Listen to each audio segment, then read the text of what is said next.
Other in NBC's great parade of new shows. Ladies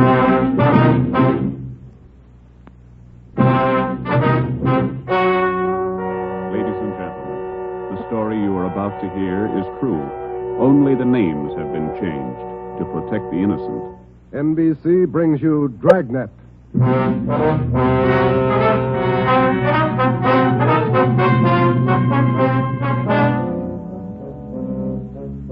You're a detective sergeant. You're assigned to Homicide Bureau. A police officer has been shot, mortally wounded. One of the suspects has been apprehended. The other is still at large.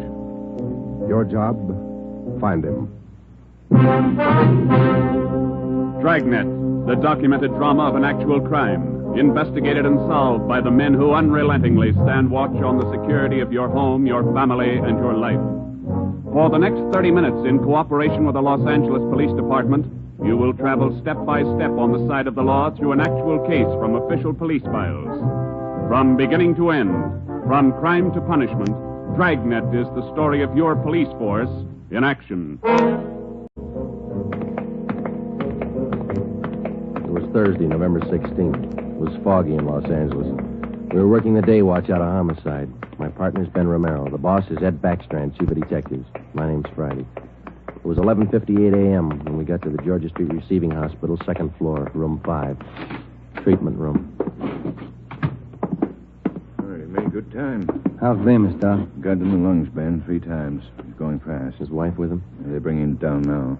Can we talk to him? Now make it fast. Come on, Joe. This way. Easy.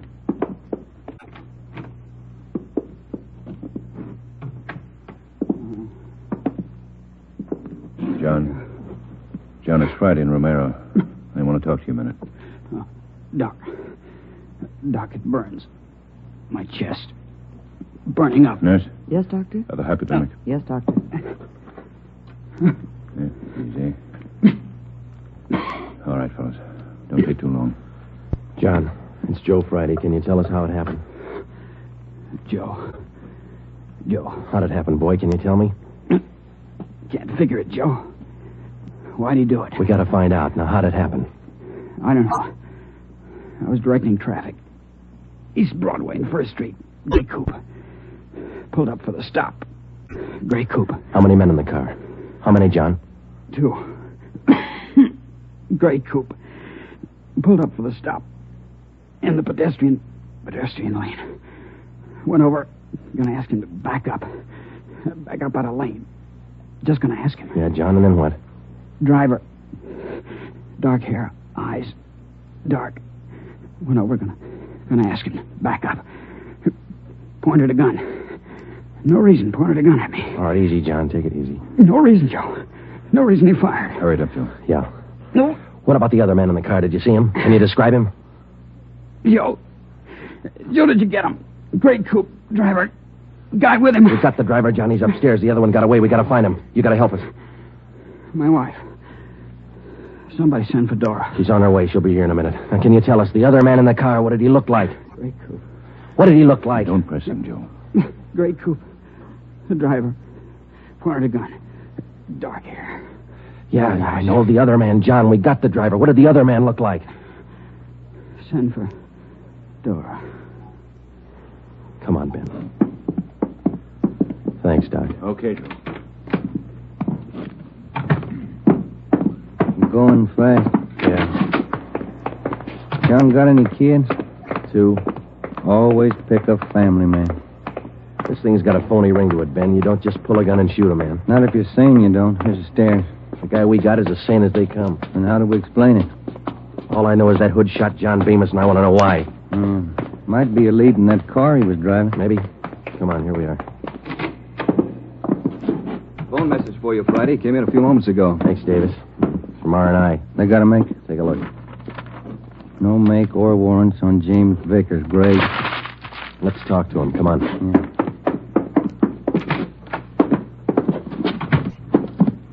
Minor wound, Joe. Bullet penetrated the fleshy part of his hand. Didn't touch the bone. Thought this guy had an arm wound, too. Just a neck, man. That officer you shot, Vickers, he's dying. Is he? He's a family guy. Got a wife, 2 kids. Has he? Why did you shoot him, Vickers? Ask him. We did. And you know the reason. Said there wasn't any reason. That's right. Look, we're going to make you on this, Vickers. You know that, don't you? I don't know anything. Why'd you shoot him? Shut up. Why'd you shoot him? Joe. Yeah. Davis? Yeah? Stay with him. Fine. Doc, get us an MT slip on this guy, will you? We'll be back in a minute. Come on, man. All right, Joe. I'll have it ready. Too big punk. Easy, Joe. Oh, easy nothing. I've seen too many good cops like Bemis cut down by punks like that Vickers. Getting mad won't help. Come on, down the stairs.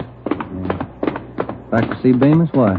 Just for the record. I want to see if the doc thinks it's okay for us to bring Vickers down. I'd like to have Bemis definitely identify him as the guy who shot him. We've got 3 good witnesses. An identification from Bemis will clinch it. I want to see Vickers get everything he's earned when he goes to court. Here we are. Yeah.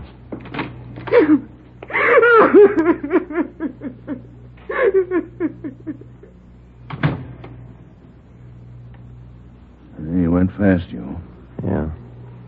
That his wife? Yeah. She make it in time? No? Did he say anything that'd help? No, it might. He said a prayer.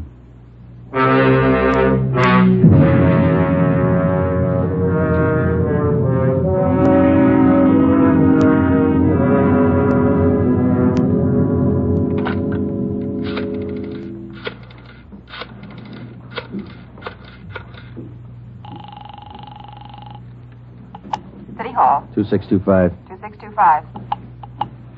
Auto records, Crowley. Joe Friday, Vince. What about a make on that car used in the Bemis shooting this morning? Yeah, Joe, been trying to get a hold of you. Where are you now? Georgia Street, 2nd floor. What about the make? Car was reported stolen yesterday afternoon. Registered to Harold Simpers, 716 Everett Street. Report said the car was taken from a parking lot at Grand and Wabash. Okay, Vince, thanks. What about the guns they found in the car? Lee Jones still has them over at the crime lab. He's running them through. No word yet? No. You make out the impound report on the car, Joe? Yeah, recovery report, too. They're still dusting for prints. MT slip ready, Doc? Yeah, right here, Ben. Medical card, history, MT slip. You ready, Vickers? Yeah. All right, put out your wrists. Put the cuffs on him, Ben. Watch his hands. You saving me for the highlights? All right, let's go.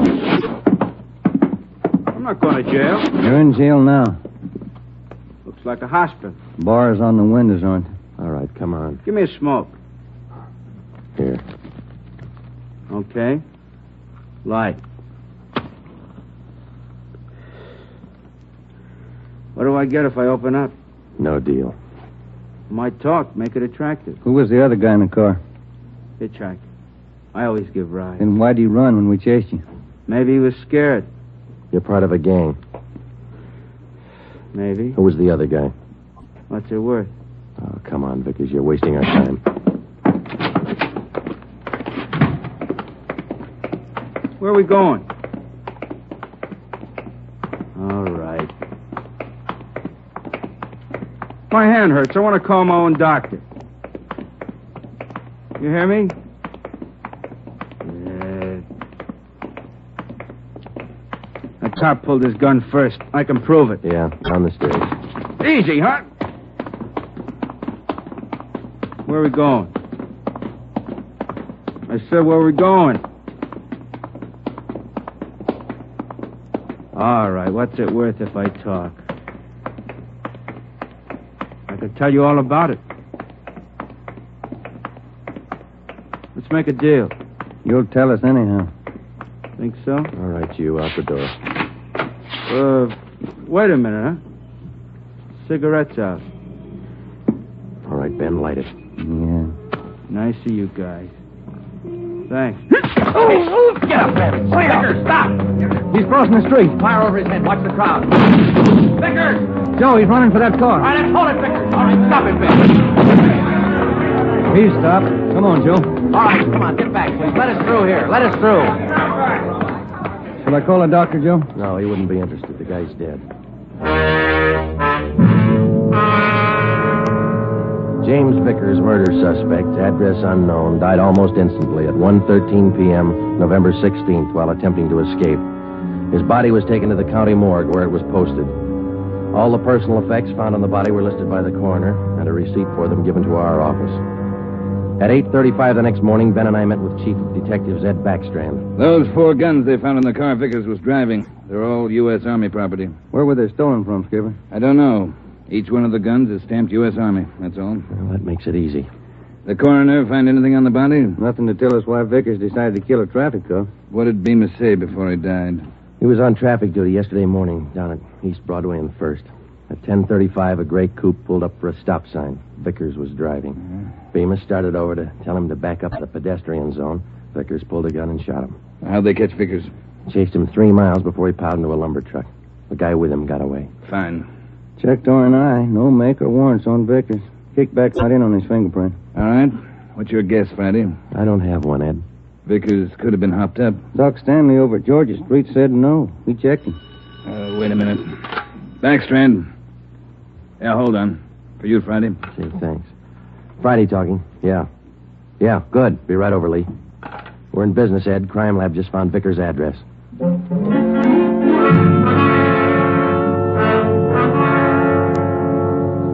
There it is, Joe. Thanks, Lee. Let's see, huh? Silver Dollar Hotel. Received a Mr. James Vickers, $6.50, room 345. Where'd you find it, Lee? Under the front seat, in with the tools. Anything else? Not a thing. How about prints? 2. Kind of smudged. Hope we can run a make with them. No prints on those 4 guns, Lee? Smeared. Not enough to classify. Yeah, this is it, Ben. That's all we got. Come on, let's see if we can make it pay off. We located the Silver Dollar Hotel on East Grand between 16th Street and Pico. It was an old-type frame building with a brightly colored neon sign jutting out over the sidewalk just above the dark entrance. The manager's name was Luther Gage. We showed him a picture of James Vickers. He definitely identified him as one of his former tenants. He told us that Vickers had stayed at the hotel 1 week in room 345 and that he had checked out 2 days ago. Was Vickers staying here alone, Mr. Gay? Yes, alone. Quiet man. Did he have any visitors? Maybe. Wouldn't know. Paid his bills, spent most of his time away from the hotel. Good tenant. Did Vickers have any friends here in the hotel? Maybe. Fell in the room next to Mr. Vickers. He still lives here. 2 of them used to be kind of thick. Can we look at that room Vickers stayed in, Mr. Gage? Let's see. Yes, it's still vacant. All right, this way. This man Vickers was friendly with. What's his name, Gage? Knight. Raymond Knight. Room 343. Is he in his room now? No. Went out about 8 this morning. Here's the elevator. How well would you say Knight and Vickers knew each other? Couldn't say. Good tenants, both of them. Pay their bills. Did they go out together? Seem to know each other well? Wouldn't know. I don't pry. Look, this case involves murder, Mr. Gage. We told you that. We'd appreciate your cooperation. Cooperation don't pay the rent, Sergeant. 3rd floor. This way. Here, 345. Open it up.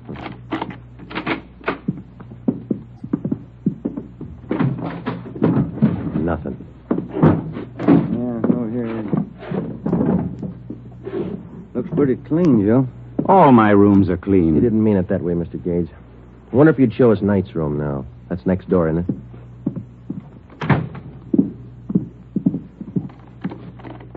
I don't know about this. Poking into other people's rooms. Not regular. Neither's murder. Come on, let's go.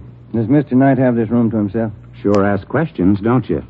No, Knight has a friend staying with him. About 2 weeks now. Not in much. Is he in now? Don't think so.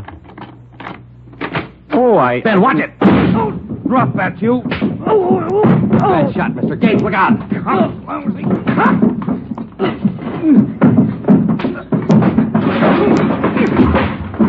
Come on, get up!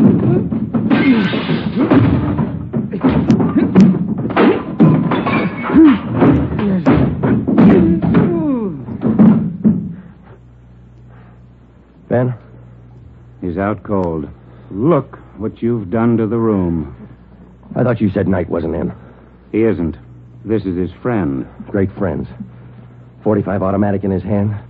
38 snub nose in the bureau. Another 45. Look in his bag. I don't pry. He pays his bills. Good tenant. Yeah. Can I get outside on this phone? Yes. All outside calls are 10 cents. Yeah. Here. Have to keep the books straight. Sure you do. Who's going to pay for the damage? Ask Mr. Knight's friend here. Well, say... Why worry? He pays his bills. Good tenant. I called Ed Backstrand, and he sent out a special detail to take out the hotel and bring in Raymond Knight if and when he returned. Ben and I drove to the Georgia Street Receiving Hospital where Doc Stanley patched up the cut on Ben's scalp and treated Raymond Knight's friend for simple cuts and bruises. From papers found in his wallet and in the hotel room, he was identified as Frank Gannon, 9896 Wasatch Street, Kansas City, Missouri. When we got to headquarters, we had Gannon taken to the interrogation room where we questioned him briefly. He told us that he was a self-employed watch salesman, and that he was in the city on a business trip. He admitted friendship with Knight, but not with Vickers. We booked him at the county jail for assault with intent to commit murder. The 3 guns found in the hotel room were turned over to the crime lab. We reported back to the office. Joe, my head's pounding like mad. That Gannon's a mean one. Yeah, it's a nasty crack. I got some aspirin in my desk. Might help. You're all. Hi, boys. Rough day. I don't get much rougher, Eddie. Message for you on the desk. Well, I'm going to eat. Starving. Right, Tracy. What is it, Joe? Jones got a make on those prints he lifted off the car. Let's see. Yeah, something else in there on James Vickers. Wanted 10-14-43, desertion, U.S. Army. That could account for those stolen Army guns. Yeah. What about the make on those prints Lee found? Let's take a look. Vance Taylor's. Good solid record. 4 burglaries, 2 armed robberies, 2 assaults. Wait a minute. Here's the mama sheet. Mm-hmm. Born so-and-so, age 36, height. Alias John Fields, Harold Grant, Tom Bissell, Hey. Yeah, alias Raymond Knight. The other man who rode in the car with James Vickers the morning he shot down Traffic Officer Bemis finally had been identified. Vance Taylor, alias Raymond Knight. Well, that still didn't explain the unprovoked murder. It didn't explain the 4 guns found in the car or the 3 guns found in the hotel room. An assortment of arms like that could mean something big, but we didn't know what. Gannon's sudden willingness to shoot it out in the hotel room meant something, too, but we didn't know what. We had Gannon brought back to the interrogation room. Hi, Gannon. Have a seat. Everything all right? I'll bet you're worried. No, we're not worried, Gannon. You ought to be. Don't make me laugh. You're tied in with Raymond Knight. That's enough for us. You send me up for it. We're going to try. Big talk. How long did you know Vickers? I didn't. Funny. His prints are all over one of those guns we found in your room. I'm not worrying. Then you better start, Gannon. Vickers and Knight killed man. If you run with him, your hands are dirty, too. I room with Knight, that's all. Knight didn't come back to the hotel. Where is he? We're not that close. You share your guns and your friends. That's close enough for us. I don't know Vickers. You mean you didn't know him? I said I don't know him. We got Vickers, Gannon. He's dead. Good story. Okay. Come on, Gannon. Let's go down to the morgue.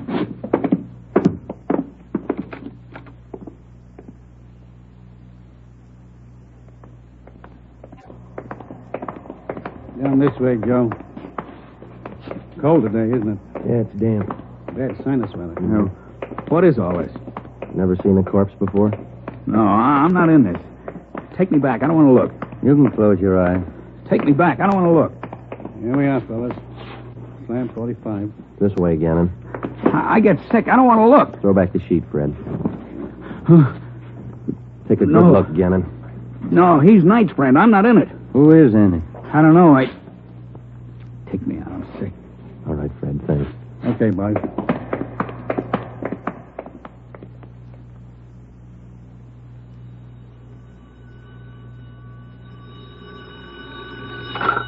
Interrogation room, Friday. Joe, on stakeout at the Silver Dollar Hotel. No sign of Raymond Knight. Keep you posted. Okay, Dave. Thanks. How long does this go on? I can call a lawyer, you know. And you better call one right away, Gannon. They just picked up Knight at the hotel. He's incriminated you.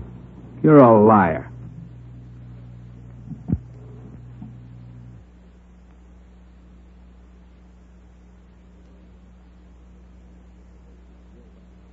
Sure. Like we were about Vickers. We'll prove it to you, Gannon. The officers are on their way in now. They're going to put Knight in the next room. You can listen to him. Look, I came here to sell watches. I ain't in this. Gannon, you and Vickers and Knight were planning a job, a big one. We know that. If you want to wait till you get on the witness stand to tell your story, it's all right with us. Well, didn't take too long to break this one. Smoke, Joe? Yeah. Thanks. Gannon? Smoke? What are you going to do? Nothing. Just kill a little time. They bring in Knight. You haven't got Knight. I haven't unwrapped them yet, Joe. You want to check me out? Okay, open them up. Give him a good shuffle, huh? You're going to have some time on your hands, Gannon. Want to learn a new card game? No.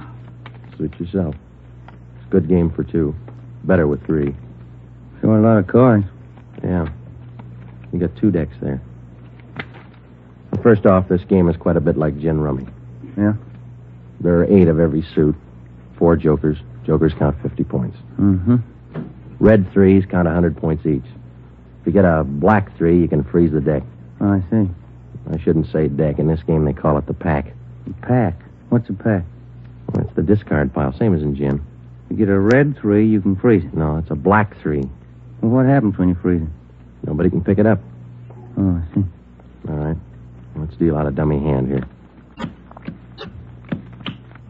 Fine game, Gannon. Sure you won't change your mind? You don't want to play, Joe. All right, now in two-handed, you deal out 15 cards, see? How many can play? As many as 6, I think. I've only played up to 4. You play partners with 4? Yeah, that's right. Okay, count your cards. I think that's 15. 13, 14, 15. Right. Now what do I do? Well, I guess you better lay your hand open. That'll be the easiest way to show you. Okay. I'll spread them all out over there. Well, you don't have a great hand there. You got a couple of black 3s. You can use those. Yeah, that's fine. They count 100 apiece. No. Those are red 3s. Black 3s don't count anything. Oh, red 3. That's right. Do you remember what black 3s are for? You can use them to freeze a pile. Pack. That's right. The pack. Well, you know what I mean. All right, now, look. You see, I got a joker here. Jokers are wild. Do you remember how much they count? They're wild. 100 points. No, red 3s are worth 100. Jokers count 50. You don't explain it very good. I don't understand. Well, how simple can it be? Gannon's not even playing. You get it, don't you, Gannon? Okay, red 3s count 100. Jokers count 50. Black 3s, you can freeze the pack. Yeah, good. Now hold on to that, will you? Now, black 3s freeze the pack, but that's not the only card that can do it. No? No. Deuces can do the same thing. Well, you see, the only difference is if you use a deuce, which is also wild, you have to have a natural pair in order to pick up the pack. Now, with a black 3, it's only good until... I knew it wouldn't work. It was sour right from the start. Vickers killed a cop. Ben, I'm not in it. stenographer. I'm Right, copping Joe. out. I'm taking no raps. Johnny, the stenographer? Right, Ben? All right, Gannon. Too late. You haven't got time. 20 after 1, they're going to do it. Do what? Payroll. Brazier Company. Messenger leaves at 1:20. He's got the payroll. 30 grand. They're going to get him. Where does the messenger leave? 1:20. You're too late. I'm not in it. Where does he leave? 1:20 leaves the bank, I think. No, maybe the company. Where's the company? 3rd and Spring. They're going to get him. Where's the bank the messenger goes to? Up the block, 2nd National, 3rd and Hill. Where are they going to get the messenger? By the alley, Clay Street. I'm not in it. Ben, check it. Get out of communications. Have him put out a call to block off the area. Give him the details. Right. Johnny. Yeah, Joe. Stay with this guy. Okay. Davis. Let's go. Brazier Manufacturing. Olympia.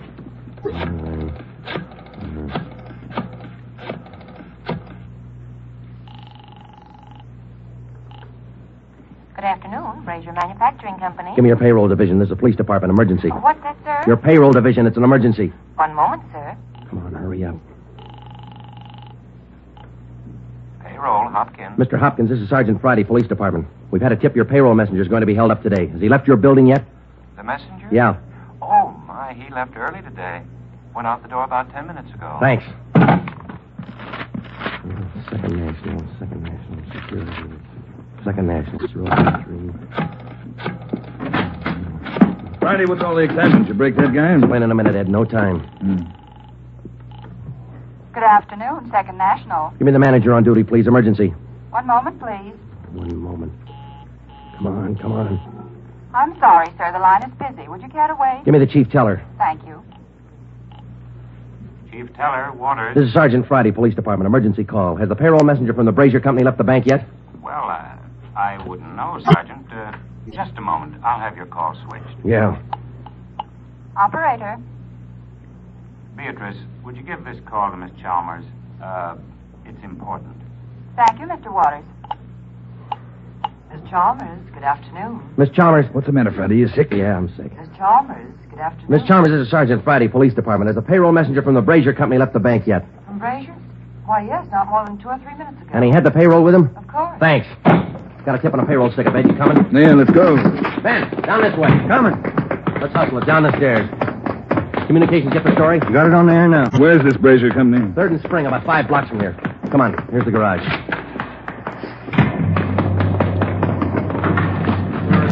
All right, come on, hit it. Let's make time. Get the radio on. Just warming up.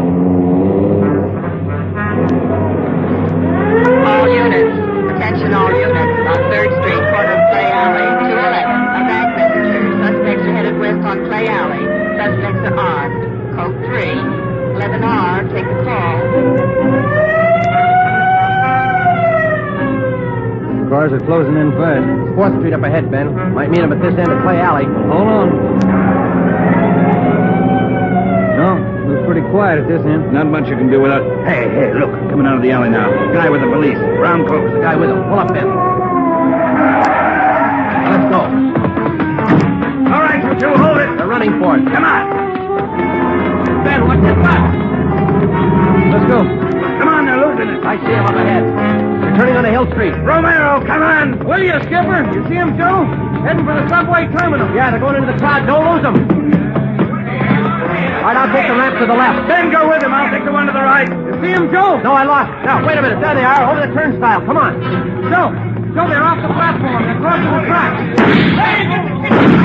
Ed's got one of them. Come on, over the turnstile. Come on, Ben. Joe, the other guy. He's down into the tunnel. He's straight. Come on, after him. Hug the side. He's trapped, Ben. There's a train coming through.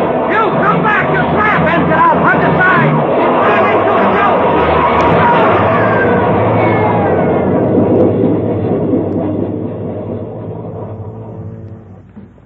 You all right, Joe? Yeah. Are you? Mm-hmm. You want to check? No, I don't think it's any use. Yeah. Well, let's go. Wonder why he tried so hard, Joe. I don't know, Ben. Some people are like that. You can blow the whistle all you want. You never know when to stop.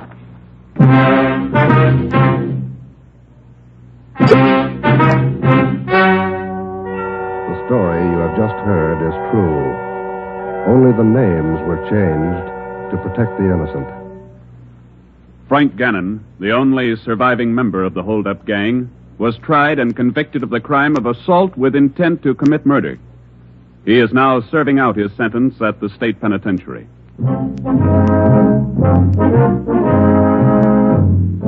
You have just heard the 16th in a new series of authentic cases from official files. Technical advice for Dragnet comes from the office of Acting Chief of Police W.A. Wharton, Los Angeles Police Department. Tonight's program is dedicated to Private Richard H. Taylor of the Washington, D.C. Police Department, who on the evening of December 13th, 1946, gave his life so that yours might be more secure.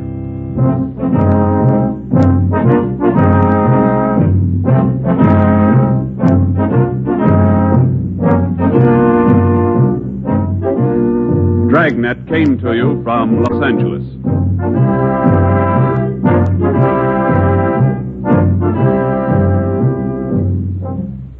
Phil Harris likes a great deal about the South. We like a great deal about Phil Harris. For instance, we like his beautiful blonde wife, Alice Faye. In fact, we like the Phil Harris-Alice Faye show, and it just happens that it returns to the NBC air tomorrow. Why don't you take our advice and listen to one of the funniest shows around anywhere? That's the Phil Harris-Alice Faye show tomorrow on most of these same NBC stations.